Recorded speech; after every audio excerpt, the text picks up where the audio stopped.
Okay. All right, let me get myself situated. I like these big glasses. All right, can everyone hear me? Is my mic working? Yeah, I can hear it. All right, let me get my notes situated. Vijay, thank you. Pleasure, For yes. that talk. How are you doing? Are you hanging in there? I'm just happy to share the art that I like very much, so it's... Yeah, let's give a round of applause for Vijay's visual skills. Anyone who knows me and has seen me present knows that I have horrible PowerPoints, and so I just never do it. So the revolution needs PowerPoints with visual narrative. Well, we need art. That's what we really need art. need. You're right. I mean, you're right. A lot of art. The Tricontinental culture. produces a lot of art. So, kind of the first half of my questions, I'm interested in talking about the recuperation of language, like terms like development, for example. You talk about sustainable development in your talk, and healing that have been stolen, I would say, from the grammar of liberation that may have defined a certain generation of those types of struggles prior to the neoliberal period. And so in your talk, as you're pivoting from describing the current conditions of life and death under capitalism to your closing remarks about alternatives. And so the second half of this, I'd actually like to talk about alternatives. Sure. And have a conversation about the 5 questions, the challenges that you pose at the end of your talk. So in this section of the talk where Vijay pivots, you mentioned sustainable development, right? So you cite the 1987 UN World Commission on Environment and Development definition of this term, which states that sustainable development is, quote, development that meets the needs of the present without compromising the ability of future generations to meet their own needs, end quote. In the following sentence, you argue that the term sustainable development now has a tincture of meaninglessness. I would agree, because I do a lot of work on development. So in my own work on the history of development in the Navajo Nation, I think a lot about the genealogy of words, especially words like development, that seem to roll off our tongues and that are presumed to have some sort of universal meaning or currency, as if development means the same thing for all of us, or as a term that has always just existed within our vocabulary, and specifically for indigenous folks situated in North America about tribal self-determination or sovereignty. They're often used interchangeably, actually. And so in this sense, development seems to reach the level of common sense. It is unquestioned as both a universal aspiration and a code for any number of things, and therefore it's sort of a mystical thing. It's mystified, right, in a Marxist sense. Mystified meaning it's removed from its material conditions of social reproduction and what this actually means in the flesh, on the ground, right, for humans and indeed all the life that are recruited into its machinations to make the thing that we understand as development possible. And so typically when I see words like development, or even the term sustainable development, which has also sort of a common sense parlance within lefty progressive circles, at least in the United States, so when I see these words or these phrases used in this way, I pause to question, right, how the person who's uttering that word is using it, because they're usually using it as a shorthand for a political argument, even if they may not recognize what they're doing as politics. It's a discussion. It's a discussion. Oh. Yeah, go ahead. We have a lot of time. Take your time. Go ahead. Thanks, It's Vijay.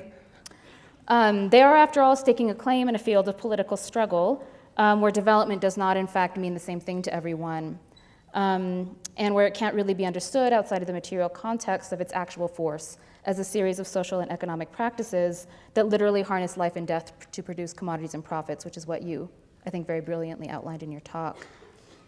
And so later on in that section of your talk, you say, but when sustainable development was coined, it did mean something, right? That meaning, contrary to the logic of capitalism, needs to return to our debates. So I'm interested in you elaborating on this final point here. You seem to be keenly interested in recuperating language that's been mangled and defanged, essentially made politically meaningless, into what I would maybe call a socialist lexicon that offers an alternative to capitalism. And so what does development mean within a socialist lexicon? And then I'm also interested in moving into talking about healing or social healing. And how do we recuperate these terms into a socialist lexicon? And then what is their different meaning as they're being mobilized through struggle? Super. I mean, how many of you participated in the climate strikes? A lot of people? You know, for a long time, I've been thinking about this, the politics of the climate and the politics of the carbon budget. You know, there's an entire lexicon, a debate outside the United States about the problem of global warming or climate catastrophe, there's an entire debate around the UN institutions where they are looking at the climate issue from a completely different point of view. So for instance, there's the concept of the carbon budget, which means that, for the past 100 and so many years, different parts of the world have utilized their share of the carbon budget in different percentages. And if you look at the carbon budget and the analysis over the last 100 years, of course the West, the industrialized West, has basically eclipsed the carbon budget and has taken up all of it. And yet now, at both Copenhagen and Paris, the West came to the debating table and said everybody has to contribute. It's so interesting that there is this Washington Post, Wall Street Journal view that China is the biggest polluter on the planet. I mean, it's so convenient to say it's somebody else. When industrialized West has basically used up most of the carbon budget, has created some forms of, non-deprivation for the population here. And you have, billions of people outside this part of the world who have had their labor stolen for generations and have not contributed to the carbon budget. They are now being told, you can't burn carbon. And, I should say that neither the Chinese nor the Indians are saying we want to destroy the planet. But what they're saying is, let's have a climate fund. The advanced industrial countries, $32 trillion sitting in tax havens, put in a few $1 trillion into a carbon fund or a climate fund managed by the United Nations to help countries around the world leapfrog carbon technology. Move to public transportation and not individual cars and so on. This is the debate happening outside the United States. This is the debate happening at Paris and Copenhagen. But this is not the debate reported into the United States. So here we have the language of climate strike, which only sees things in a kind of total calamity way and doesn't see, the little bits and pieces of the debate. How do you stop this 2% calamity? You've got to have people leapfrog over a carbon civilization. What's a carbon civilization? It's having, 100, 200, 500 people on the road, single person in a car. It's insane. The refrigerator is an insane thing. Let me just tell you the refrigerator's insanity. I'm coming back to development, but the refrigerator. Take your time, Vijay. No, it's an insane thing. Yes. You have people who live in places where for 6 months of the year it's below freezing. So, obviously they heat their houses. You got to heat your house. You'll die of exposure. Right. So you heat your house. Inside your house, you have a box, which you now freeze. Well, actually you don't. You keep a part of the box cold. But on top of this box that's cold, you have a box that freezes. Now, that's interesting. And inside the box that freezes, you have a filament that heats up so that the box that freezes doesn't freeze too much. If you came from Mars and you saw advanced industrial civilization, you think these people are crazy. What are you doing? Now, I'm not saying stop having a refrigerator, because, the reason you need a refrigerator is that the local store has disappeared. Big chain capitalist food production chains vanquished the kind of eating where you can go to the market, buy something for that day, come back, cook it.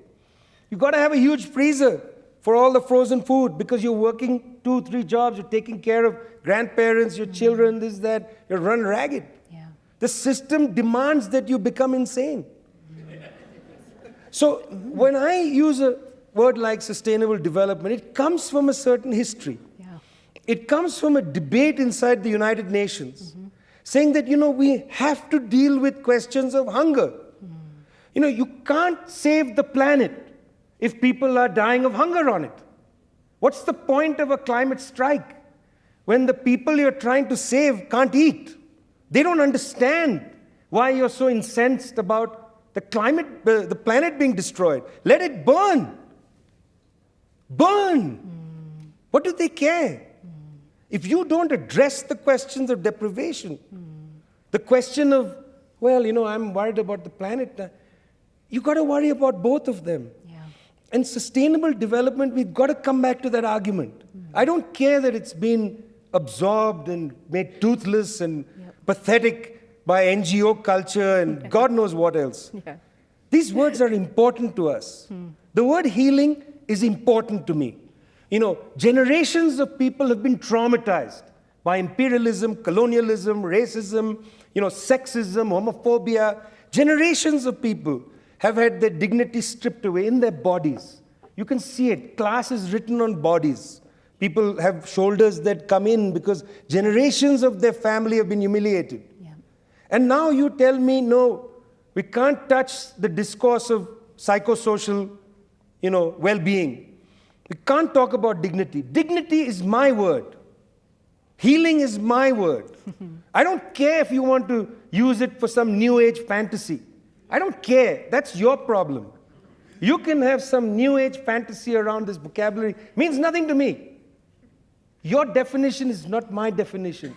And I'm going to argue my definition so loudly that you're going to say, well, maybe I'm wrong with this sort of, new age kind of healing. Maybe we need socialist healing. Maybe we need to think about healing in a socialist way. Maybe it's not just me, but it's us. And maybe it's not just us, meaning my community, it's us, the planet. Maybe it's those poor fellas in Papua New Guinea. Nobody cares about them. West Papua is right now under total lockdown by the Indonesian government. Nobody cares. New York Times worried about Trump and last winter's tweet. God knows. What about Papua? Second largest sink on the planet, carbon sink. Do you think that caretaking economies are related to kind of a socialist form of healing? Because you talk about that as a possible alternative, right? When you're talking about alternatives at the end of the talk. We talk a lot about caretaking or a transition to caretaking economies as an alternative to a capitalist political economy. Do you see them as related? Well, the reason I emphasize the care issue is that it is actually quite interesting that from the United States, the pinnacle of the world, the best country in the world, et cetera, from the United States to the most miserable countries, the most radical people are from the care economy. In India, there have been these strikes of 180 million people on the world's largest recorded strike last year. 180 million people on strike. Did you hear about it? Really? I thought you have the newspaper of record. Very fine New York Times. Stunning. 180 million people, human beings, by the way, went on strike in India last September. And they were led by a trade union federation whose leader, she comes out of the women who take care of children sector of unionization. Now, this sector has been very radicalized because they have been feeling the cuts deeply, and they know that despite the cuts, you see, if you think about other sectors of the economy, if I work as a miner and I get laid off, well, I get laid off. It's a terrible thing, I have to do other things. You cannot get laid off from the care sector. There's no way. I mean, you can actually be fired, but you're still going to do your work. You're still going to take care of those children. You're still going to take care of older people. Look how families deal with it in the United States. It's amazing. There are children who are taking care at the same time their children and their parents. Driving in their SUVs, shuttling grandparents and children to appointments, and they have jobs, and I don't know how they manage it. They are holding society together. And that's why I see a kind of radical hope. It's not in other sectors, it's in these care economies. Now, I don't think it's an alternative for the system we have now. Okay. Because I think they're just holding it together. But in holding it together, they have a very sharp and precise understanding of the fact that something is wrong. Yeah, round of applause. Well, Thank you, thank you. So we actually have less time than I thought we did. We only have about 10 more minutes. Oh. How did that happen? Okay. Here I thought we had like 20 or 30 minutes to have this conversation. So I wanted to maybe spend our last 10 minutes talking about questions 3 and 4, challenge 3 and 4 at the end of your talk. The challenge of outsider, how do we build a politics of love rather than a politics of hate? And the question, can the left movement develop a politics of love that attracts masses of people? In the Red Nation, we talk a lot about this. We employ an indigenous concept of kinship or relationality as a way that we try to practice this. I'm interested in hearing about the work that you're doing with the Tricontinental or your own participation in socialist struggle and what you think in fleshing out this question, can the left develop a politics of love that attracts masses of people? So it doesn't necessarily come out of the care economy. That's a site, I think, for mobilization and politicization, right? But this seems to be a sort of a different question.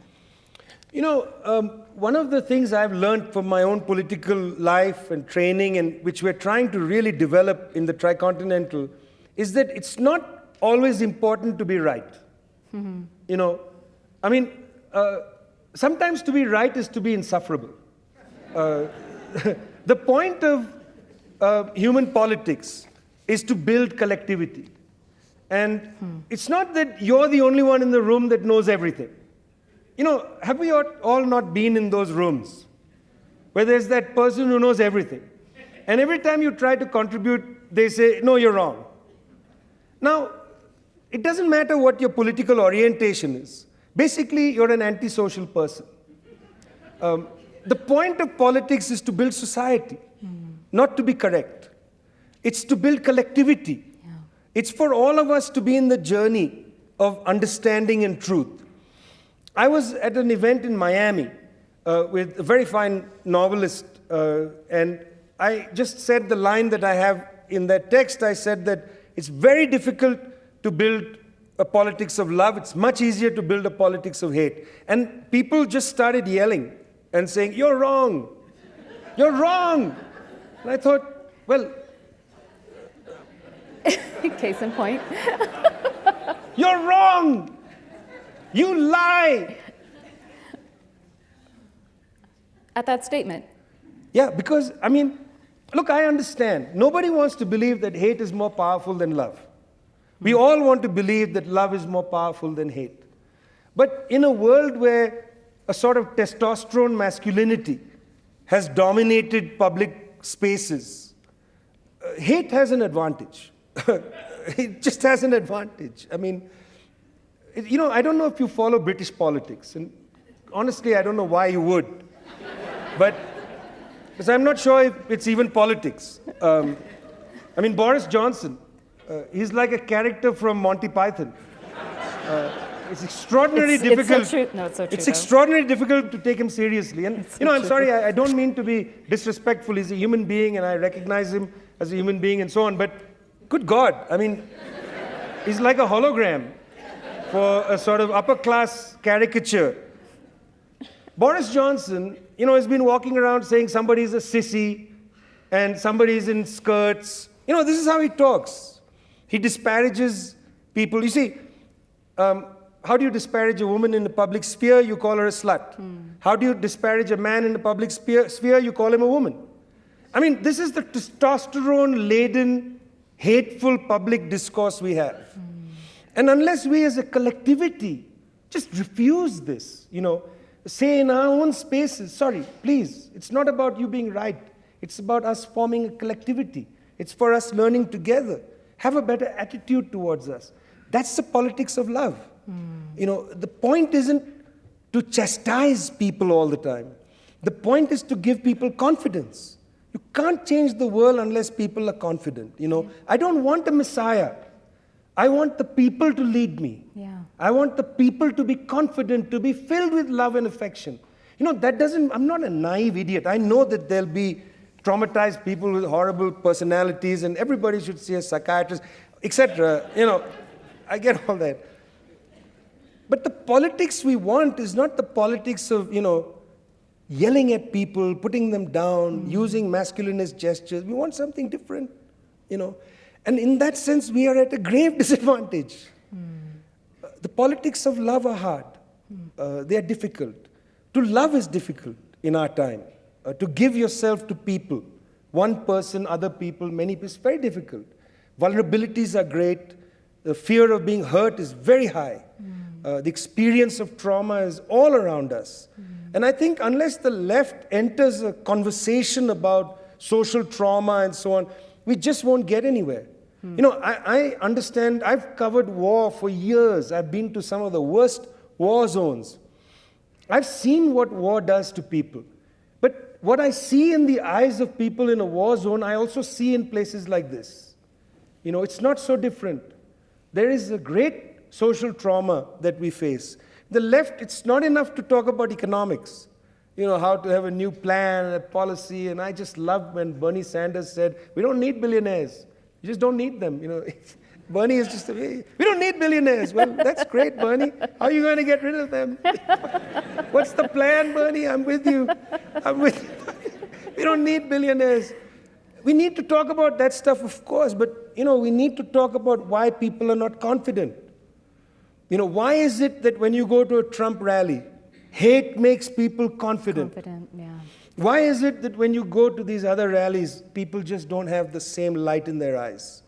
It's not only hate that should put fire in the soul. It should be love as well.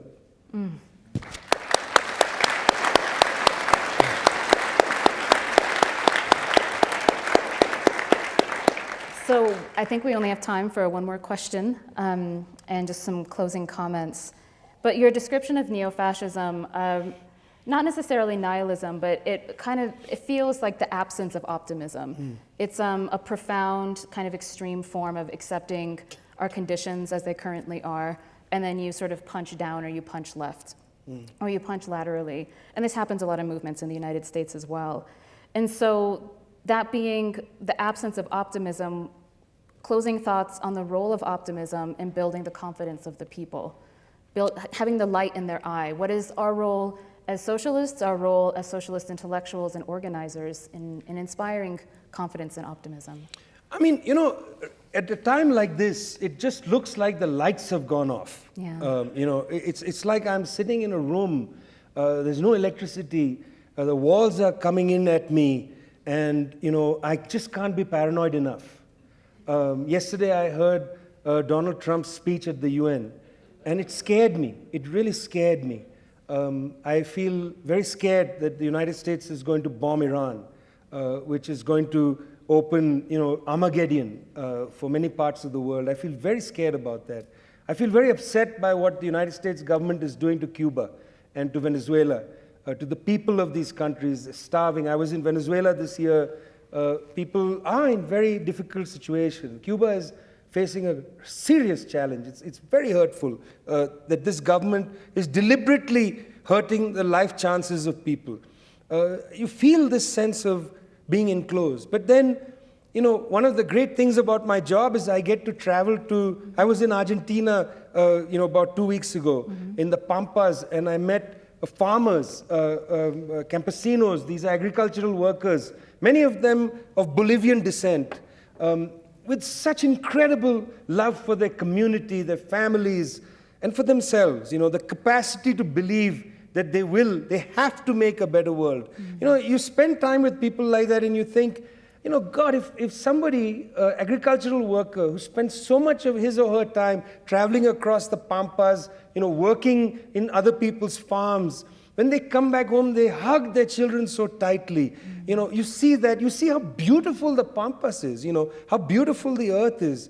You feel you've got to be optimistic. You can't allow, these arid people like Donald Trump, Jair Bolsonaro, Eduardo Duterte, Narendra Modi, these people are arid. They don't have poetry. They don't even have prose. They sort of just speak in guttural, they just spit words out at you. They don't love, it seems to me. There's something wrong You want to embrace them like these agricultural workers embrace their children. You want to take them to the window and say, look outside, the world is such a beautiful place. What's wrong with you? This is what gives me optimism. Yeah, indeed. Round of applause to that. Well, you've taken us on quite a journey of despair and hope this evening. I think that's what all of us face when we engage in this kind of organizing work. So I just want to thank you so much, and I want us all to give Vijay another round of applause. Please, round of applause. thanks a lot. Thank you. Thanks a lot. Thanks. Thanks a lot, really. Yeah, and thank you for coming, everyone. Thanks. You're awesome.